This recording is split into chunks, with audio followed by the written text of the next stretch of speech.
Royal media news, बातम्या आणि बरंच काही. राष्ट्रवादी काँग्रेसच्या अध्यक्षा आणि उपमुख्यमंत्री सुनेत्रा पवार सध्या बारामती पोटनिवडणुकीसाठी तयारी करत आहेत. अजित पवार यांच्या निधनामुळे ही जागा रिक्त झाली असून पोटनिवडणूक होत आहे.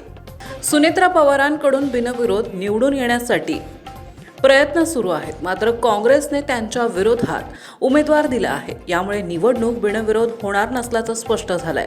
दरम्यान भाजपही निवडणुकीत सुनेत्रा पवारांना शक्य ती मदत करण्यास पुढाकार घेत आहे. सुनेत्रा पवारांनी मुख्यमंत्री देवेंद्र फडणवीस यांची भेट घेतली असता त्यांनी सर्व मदत करण्याचं आश्वासन दिलं आहे. राष्ट्रवादी काँग्रेसच्या नेत्यांनी मुख्यमंत्री देवेंद्र फडणवीस यांची भेट घेतली. सुनेत्रा पवार यांच्यासह सुनील तटकरे, पार्थ पवार, हसन मुश्रीफ मुख्यमंत्र्यांच्या भेटीसाठी पोहोचले होते.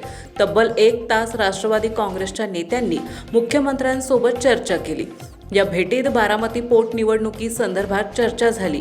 उद्या बारामती पोटनिवडणुकीसाठी अर्ज मागे घेण्याचा शेवटचा दिवस असल्याच्या अनुषंगाने ही भेट झाली. यावेळी देवेंद्र फडणवीसांनी सुनेत्रा पवारांना निवडून आणण्यासाठी भाजप आवश्यक ती सर्व मदत करेल असं आश्वासन दिलंय. पोटनिवडणुकीत भाजप मोठा भाऊ म्हणून पाठीशी खंबीरपणे उभा राहील. सुनेत्रा पवारांना निवडून आणण्यासाठी भाजप आवश्यक ती सर्व मदत करेल असं शब्द देवेंद्र फडणवीस यांनी सुनेत्रा पवार आणि पार्थ पवार यांना दिला आहे. महाराष्ट्रातील ताज्या आणि महत्त्वपूर्ण बातम्या पाहण्यासाठी आजच आमच्या रॉयल मीडिया न्यूज चॅनलला सबस्क्राईब करा आणि बेल आयकॉन प्रेस करा.